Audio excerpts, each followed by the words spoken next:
Nag-aalab ang suporta ng Maleyteño sa pagdating ng Duterte, ang Senate slate ng PDP laban sa Southern Leyte, lalawigang pinagmulan ni dating Pangulong Rodrigo Duterte. Sa isinagawang motorcade ng mga kandidato sa mga bayan ng Sogod at Bontoc, mainit silang sinalubong ng mga residente kasabay ng sigaw na Duterte pa rin. Isang malinaw na mensahe ang ipinabatid ng mga taga-Leyte. Patuloy ang tiwala at suporta nila sa dating Pangulo at sa mga kandidatong kanyang ine-endorso. Ayon sa mga residente, buo ang kanilang paninindigan na ipanalo ang Duterte na sa kanilang paniniwala ay maghahatid ng tunay na pagbabago sa bansa.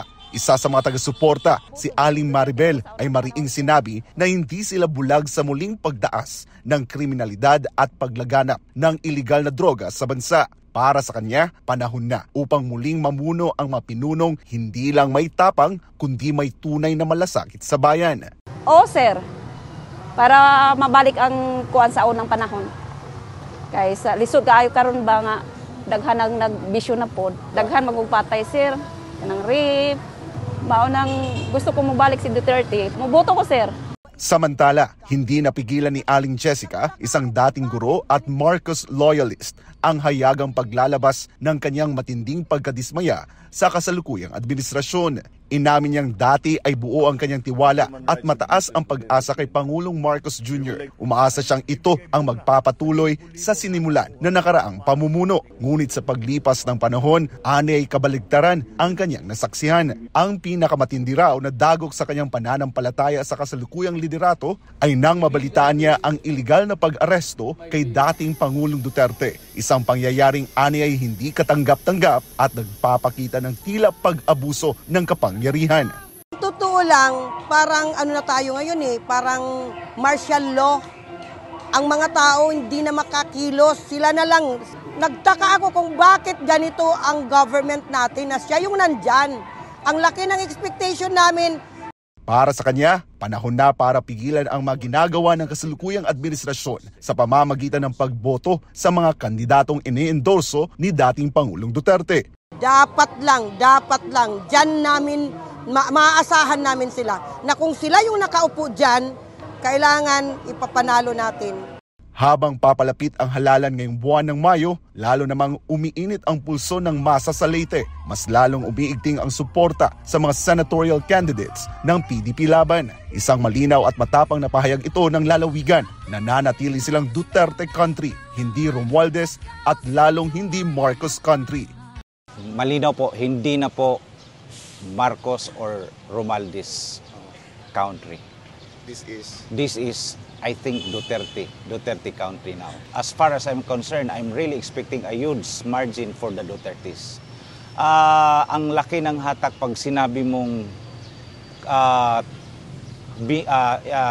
kinukumpanya ng Pangulong Duterte.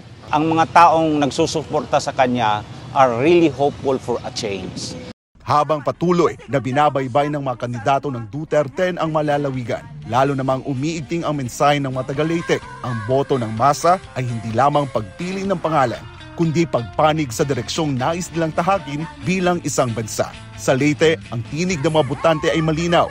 Buo ang suporta nila sa mga kandidatong ini-endorso ni dating Pangulong Duterte na alam nilang magdadala ng tunay na pagbabago at pag-unlad sa Pilipinas. Suportado ng mga taga-Orohatan, Valenzuela, lalong-lalo na ng komunidad ng mga senior citizens ang programang pangkalusugan ni Senatorial Candidate Pastor Apollo C. Quiboloy. Para sa kanila, malaking biyaya ito, lalong-lalo sa mga mahihirap na walang kakayanan para mambayad sa serbisyong medikal.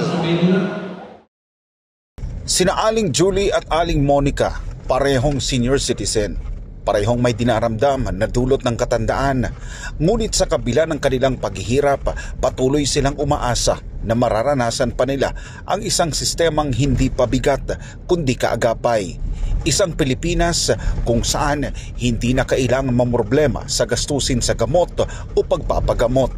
At para sa kanila, malaking pag-asa ang hatid ng panukalang programang pangkalusugan ni Pastor Apollo C. Quiboloy, isang platapormang nangangakong magiging libre ang mga serbisyong medikal para sa lahat ng Pilipino. Isang tapang na tumutulig sa sa napakataas na halaga ng gamot at hospitalisasyon na hanggang ngayon ay pasan-pasan pa rin ng maraming pamilya. Kumbaga sa perse, 100%. Kasi para na rin sa pangangatawan namin, pangangatawan ko, para kung sakaling may sakit ako, meron akong magiging maintenance. Mahal bang pagpapagamot ngayon? Ay opo, napakamahal. Kailangan natin talaga libreng talaga para hindi na tayo nagbabayad kagaya sa mga mahihirap, di ba? Lalo kami mga senior. Nawala na si Duterte, hindi pa nadagdagan yung pension. Hirap ka talaga. Hirap. So ano masasabi mo sa mga politiko natin na may ganyan na mga programa para sa inyo? Sana 100% sanang maging yung plataforma nila talaga. Sana magkatotoo. Samantala, bukod sa pangkalusugan, isa sa mga pangunahing plataporma rin ni Pastor Apollo C. Quiboloy ang paglaban naman sa malawakang korupsyon sa bansa. Isang bulok na sistema na patuloy na nagpapahirap sa mga maliliit na Pilipino. Para kay political vlogger Jay Guevara, isang malaking biyaya ang pagkakaroon ng isang lider tulad ni Pastor Quiboloy. Anya, hindi lamang magtatagumpay ang Pilipinas kundi magtatamo ng tunay na kaunlaran sa pamumuno ng butihing pastor. Isang lider na hindi kailangang magnakaw o mang-abuso dahil pinatunayan na niya ang kanyang kakayahan sa pagpapaunlad ng Kingdom of Jesus Christ kahit pa sa harap ng matinding kakulangan sa suporta mula sa gobyerno. Ako po ay naniniwala, mga kababayan, na etong si Pastor Apollo C. Quiboloy ay hindi po gagawa ng anomalya sa ating gobyerno, lalong-lalo na sa kaban ng bayan.